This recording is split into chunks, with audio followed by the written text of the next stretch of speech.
Yo, what's good, YouTube? Back with another breakdown. All right. Sorry, I gotta pull out my fucking notepad. All right, UFC 329, McGregor versus Holloway 2 happened last night. Overall, card was a fucking banger. Amazing card. Uh, yeah, good fights all the way out until the main event. Yeah, main event was dog shit. It felt like someone edging you for like an hour, and then right before you're gonna hit completion, they just like bite it, or like maybe like stomp on your balls. That's what that felt like. Okay. First fight of the night: Alessandro Costa versus Cody Durden.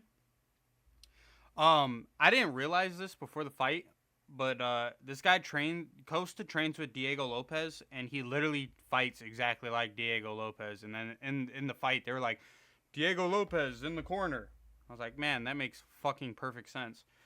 In the sense that Costa walks forward, he throws a couple leg kicks, but then he just blitzes in with he gets hit with shots, but he just uses a fucking blockhead technique of eating it, and then yeah, he just throws a couple hooks and hopes one connects.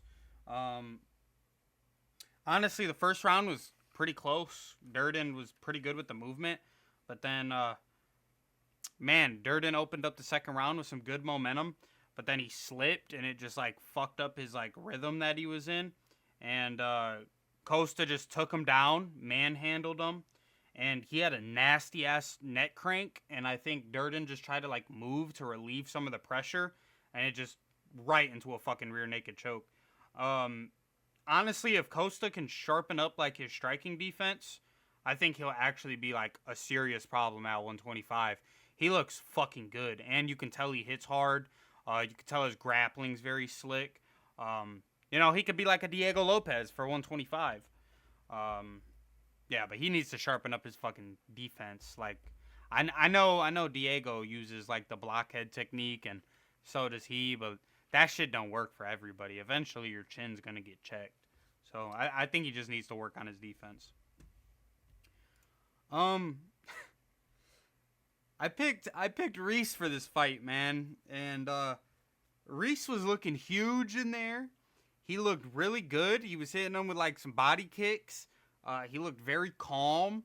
And then yeah, the commentator cursed. They literally said, "Oh yeah, Reese looks real calm here." And yeah, Gondra just threw a left hook from hell, and it put him out cold. It was just like a looping left hook that just came over the top, and it just put his ass fucking down, dude. Um, Honestly, before this fight, let me look. Yeah, I mean, before this fight, I didn't know who he was for real. Like, I'm trying to think.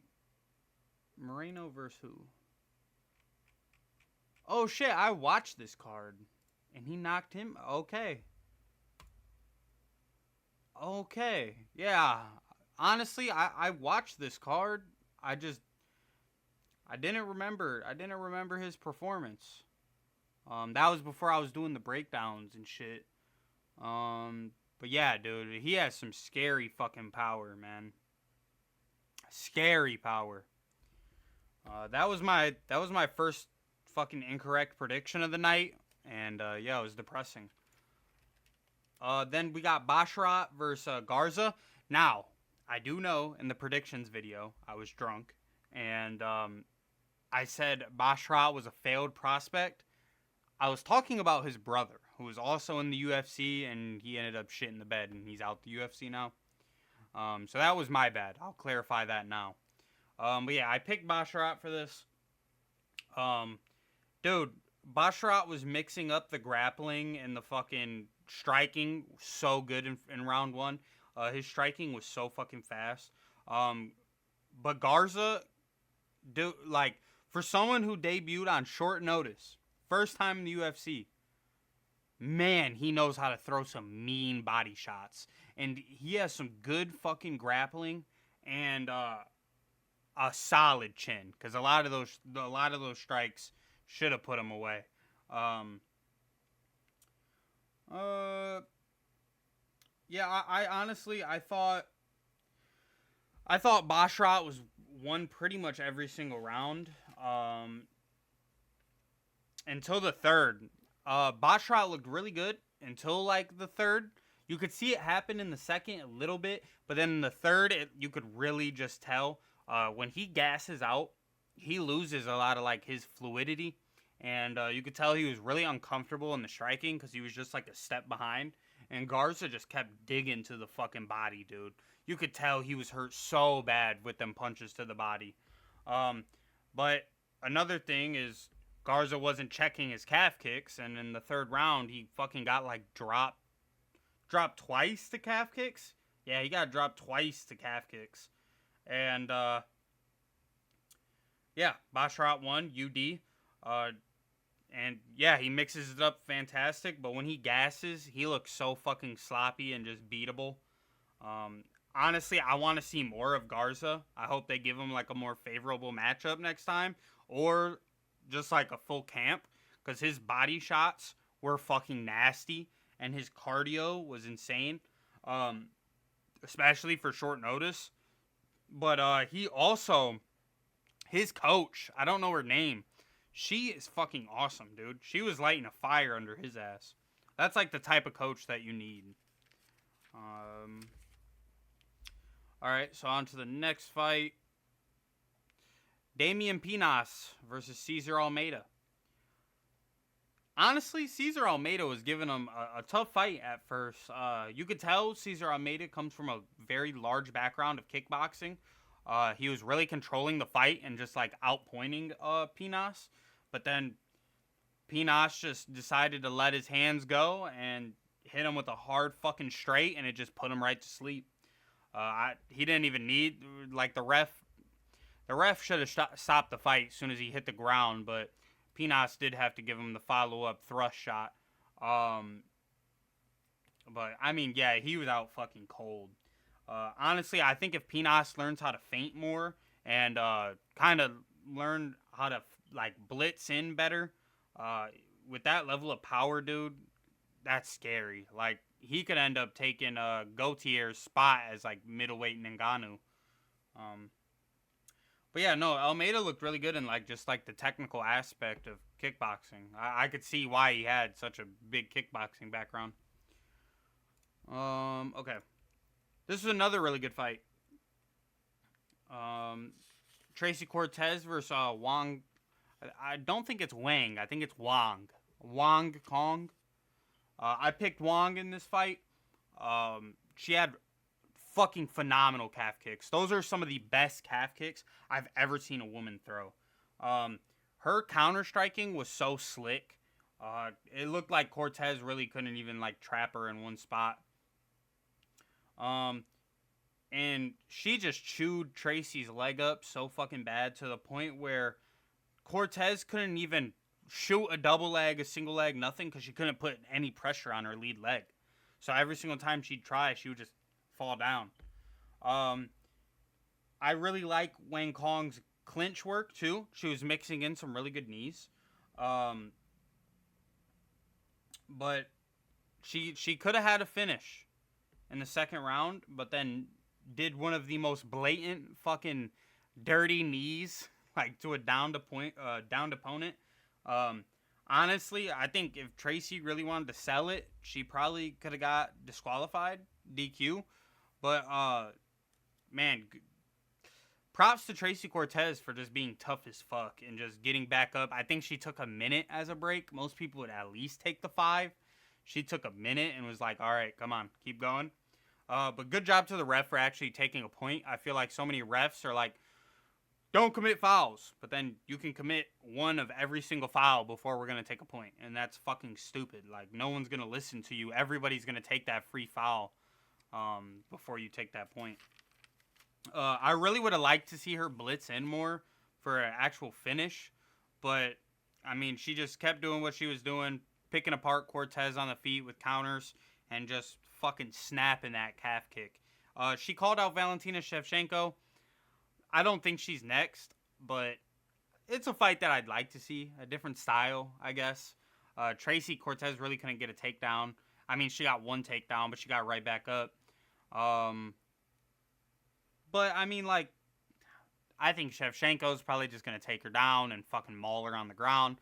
But she did beat Shevchenko in Muay Thai, I believe, like 10 years ago. So maybe if she can stay up and don't let Shevchenko take her down, who knows, man? It could be upset. Shevchenko just needs some new fucking opponents, though, man. She's ran through this division 2 or 3 times at this point. So yeah, I would like to see Wang Kong move up the roster. I think she needs one more fight before she gets Shevchenko. But all right, on to the actual prelims.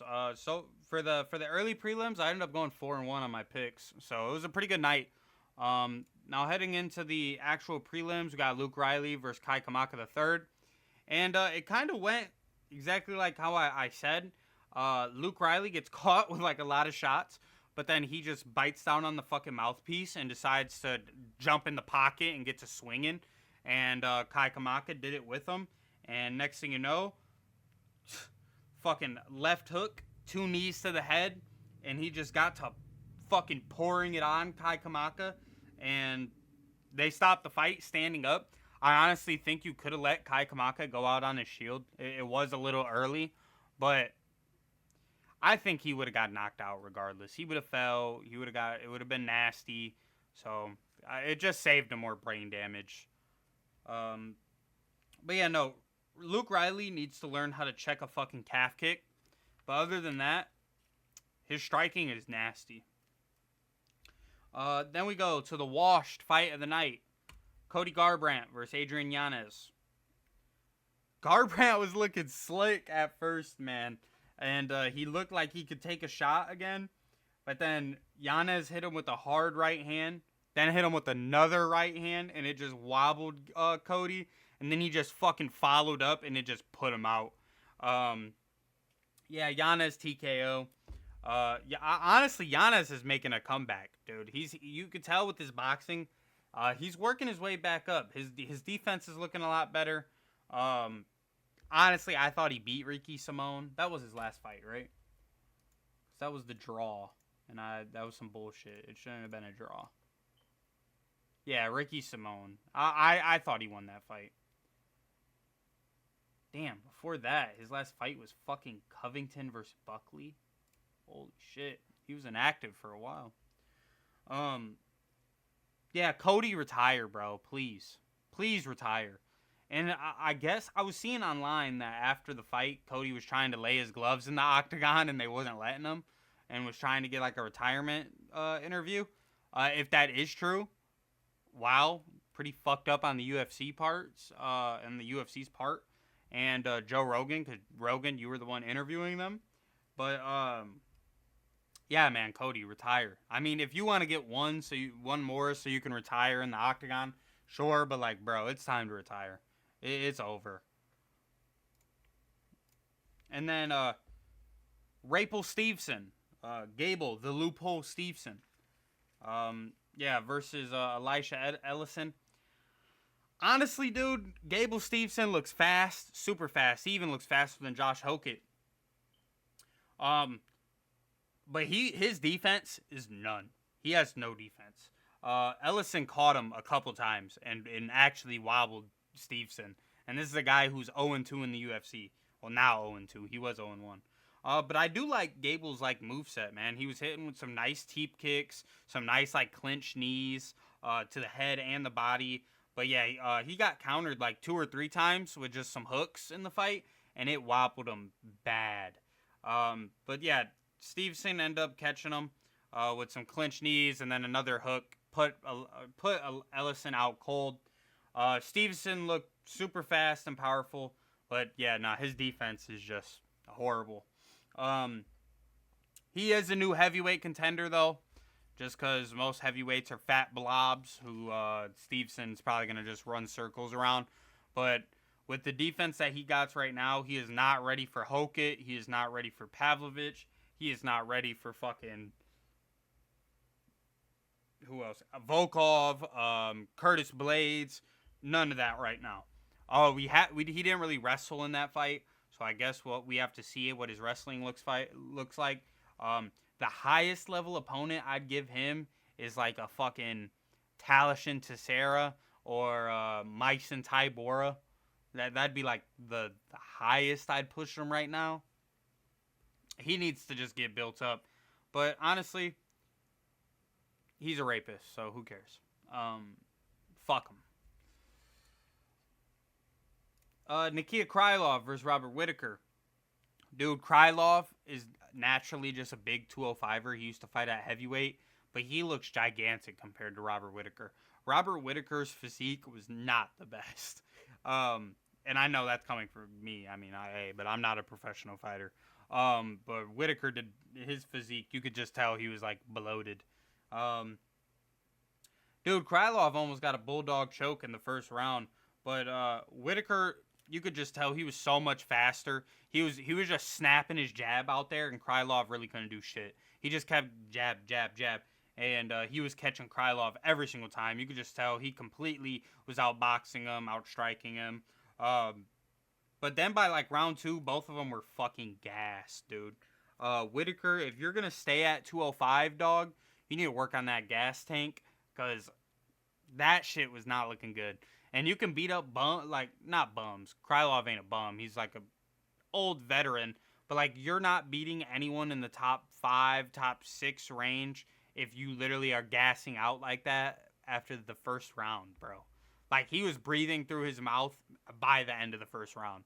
You're just not gonna win against like a Roundtree, Ankalaev, a fucking Yuri, no, especially if fucking Poatan comes back down. You're not beating none of them. But he did get a really nice finish. He landed a nice check hook, and then another hard blitz stunned Krylov, and then he hit him with another jab right hand, and Krylov literally like grabbed his jaw and just like waved it off. I think the commentary said that he broke Krylov's jaw. Who knows? I mean, it did look like he was grabbing it. But if he did break his jaw, holy shit, I didn't think his power was going to translate like that. His speed definitely did, but he needs to work on that fucking gas tank, man. Yeah, it was a bad showing for his gas tank, and people are going to exploit that if he doesn't fix that. But overall, it was good showing. It showed that, you know, his speed stays, his power has stayed, and yeah, he could be a contender. Now, oh yeah, final fight of the prelims. I went, what was I at this point? 8-1 on picks. I went undefeated on the prelims. So yeah, Zach Reese getting knocked out really fucked me. King Green versus Terrence McKinney. Dude, McKinney was fucking pouring it on King Green. Nice ground and pound, nice striking, mixing it up, body, uppercut, fucking, oh my god, nice wrestling. He almost finished King Green. But then Green got back up, hit him with a fucking hard uppercut, trapped him against the cage, hit him with another uppercut to the liver, and Terrence McKinney just dropped at literally like, I think it was 1 second left. It was either like 2 or 1 second left, and he just dropped on the ground, and Green starting to do some ground and pound, and surprisingly they stopped the fight. I really thought it was going to go to round 2. But yeah, I mean, early stoppage. You could have let it go to round 2. I don't think it was just over. But, I mean, it's not the worst. It was a bad liver shot, and he was not defending. But, man, what a comeback for Bobby Green, dude. Or King Green. King Green's so fucking tough. And if McKinney could keep that level of, like, fighting that he has for the first couple of minutes in a fight throughout the whole fight, he'd be a fucking champ, dude. He looks like a world eater when he comes out. And then by the end of the first round, he just gets fucking demolished. But yeah, King Green's on a 4-fight win streak. So I wonder who they're going to give him next. Someone in the top 10? I don't know. You know, he is kind of a streaky fighter. So we'll see. Really good fight, though. Really good fight. Then, on to the fight of the night. We got Brandon Royval versus Loner Kavanaugh. I believe it's Loner. Not Loney. I was seeing people say Loney. I believe it's Loner. I'm not sure though. I heard it both ways. Man, Royval normally like strikes in the pocket, and that's how he normally loses. But he actually used his length and used a really nice jab to just keep the distance, and he was fucking Loner up.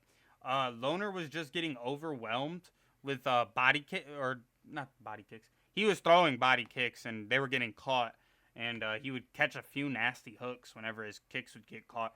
But his whole like system was getting overloaded by all the feints that Royval was throwing. He'd throw so many feints and then just like pop out 2 jabs, and it was landing every time. And whenever Royval was taking Loner to the ground, he was just hitting him with nasty, nasty elbows. Like, he was not letting Kavanaugh relax at all. Then, in like round 2, fucking Kavanaugh dropped him hard, dude. It was a hard, fast right hand, just right in the pocket. As soon as Royval entered the pocket, fucking nasty right hand. Royval was almost got him, and it was either, he was trying for an omoplata, and it was, he started to set it up, but Loner got out pretty quick. Then he hit him with a hard elbow too, which almost fucked Royval up. But yeah, I mean, it was a crazy pace going through the fight.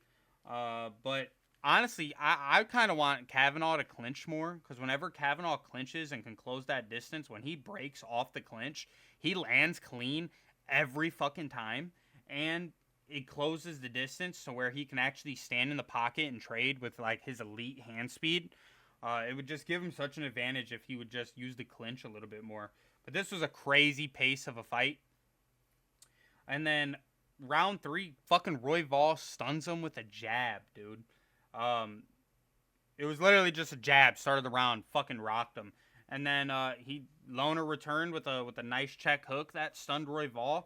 But then Royval just took him down. Big fucking elbows. Took his back. Almost got the arm triangle. Somehow Loner escaped. And then just right into a rear naked choke. Amazing fucking fight. When Royval uses his length and his grappling, that dude looks belt worthy. Kavanaugh, dude, he struggles with length. I mean, his 2 losses are to Royval and Charles Johnson, 2 people who were way lengthier than him. So he needs to work on like learning how to close the distance.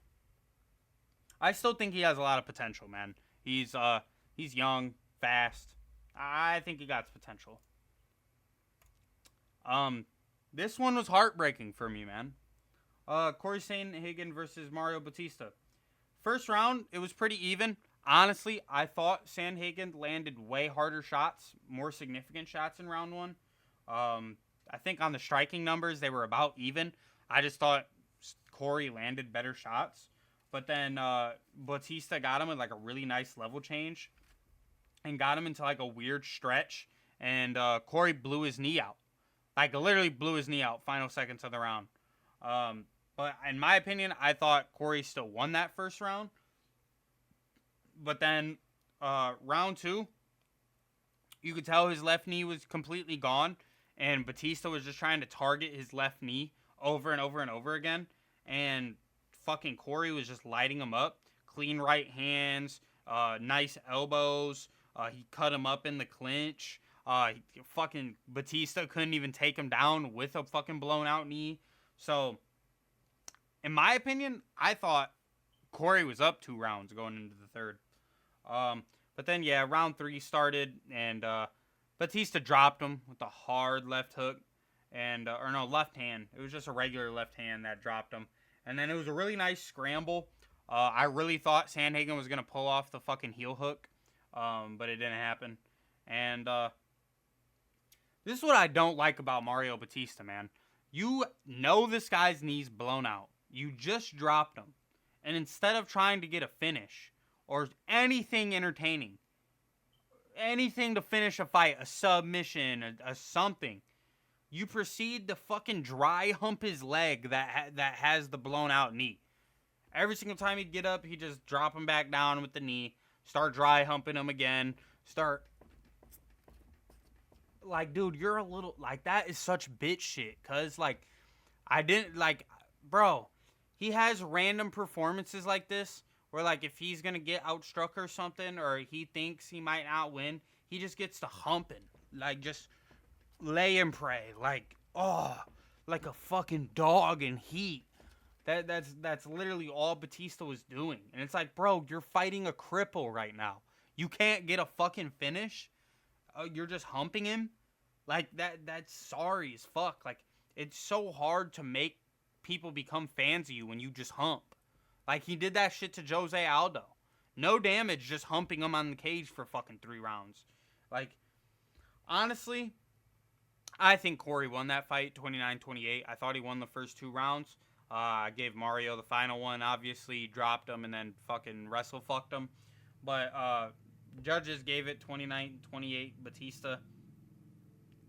He said he's for the belt next. No, the fuck you're not. You're not getting a title fight after a performance like that where you couldn't even finish a guy with a fucking blown out knee. That happened in the first round. And you lost the next round to the guy with the blown out knee.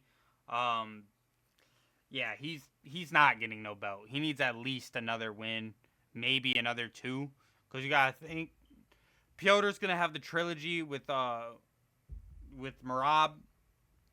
O'Malley's gonna go before you, especially if Piotr wins against Merab for the trilogy. O'Malley has the fight. Umar is gonna get a rematch with either Merab before you, or it's gonna be Umar Piotr.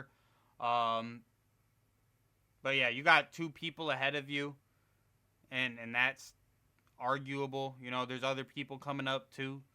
So I don't think he's next for the belt. He probably has another 1 to 2 fights before he gets a shot at the belt. And honestly, I think Piotr fucking kills you. And then he does have the style to upset Merab, but even then, Merab might win that. Yeah, ended up going at this point. It was 9-3. Yeah, so I lost my prediction on both of these fights back to back. You know, Royval upset Loner, and then Batista unfortunately beat Sandhagen, even though I thought Sandhagen won. Now onto the co-main. Benoit Saint Denis versus Paddy Pimblett. Dude, Saint Denis blitzes in, throws a leg kick, goes for the takedown. Paddy snatches a ghillie, transitions it into a Darce choke. That was one of the tightest Darce chokes I've ever seen in my fucking life. He squeezed the life out of BSD. And, yeah, put him to sleep. It was like, what, a minute? It was like a minute worth of the fight. No, not even. 52 seconds. So, yeah, man, that Paddy's nice. I think Paddy is going to beat, or no, not that he's going to beat. I think Paddy is going to fight Ilya next. I think that's going to be Ilya's return fight. I got Ilya in that fight, but it's going to be a good one. And I literally called that's how Paddy was going to win. I did say it was going to be in the second or the third, but BSD blitzes in, moves too sloppy. Paddy catches him off his back. That's literally what I said, drunk as fuck, on the prediction video. But yeah, good performance by Paddy. Benoit, back to the drawing board. Now this fucking disgusting main event. I picked Holloway to win, but man, I thought it was gonna be a better fight. McGregor came out with that, like, it was what, a jumping switch kick, and blew out his right knee on the landing. Now, I was seeing people talk about, oh, he injured it before the fight. You know, he might have tweaked it or something, but I don't think it was fully blown. I think he would have pulled out. He pulled out against fucking Chandler for a broken toe. So I think if it was something serious, I think McGregor would have pulled out. But I mean, props to Max Holloway, man. I mean, he could have fucking mauled Conor on the ground, but like he could tell Conor blew out his leg. And yeah, Holloway TKO, doctor stoppage, round 1. Fucking minute into the fight. Honestly, even if his leg wasn't fucked up before, though, I seen him drilling it in the back, that same kick. That is a stupid fucking way to come out for your first fight back. after 5 years, coming off a leg injury. You do that. I get it. He wanted to be entertaining. Still a horrible fucking decision. So yeah, Father Time never loses. Conor came back after having a steel rod put in his leg, blew out his fucking entire knee. So I'm guessing the ACL is completely blown out, minimum. Maybe the PCL and all that shit too. But yeah, it's going to be a while before we see McGregor again. If he comes back for that one last fight so he can be free and go off to fucking bare knuckle or whatever the fuck he wants to do, he'll probably come back in like 3 years. So for any McGregor fans out there, you got another 3 years to wait because it'll probably take him a year to recover. And then he's going to probably party and just talk shit for like 2 years after that. But yeah, happy for Max. You got an easy payday. You didn't even have to do shit but make the weight. So yeah, ended up going 11-3 on the card. I continue my main event. Goddamn, I can't speak. I continue my main event streak, my win streak for predictions with 2. So, yeah, overall, though, really good card. Just horrible ending. It was the worst edging that a man could ever edge because then they pulled away the finish. So, all right. I hope you guys enjoy the breakdowns. And, yeah. More are going to come. I'm hoping to do these for like every single card. Minimum the numbered cards, but I'm going to try and do this for all the fight nights too. But yeah. Enjoy the video. And subscribe, like, all that shit. Please.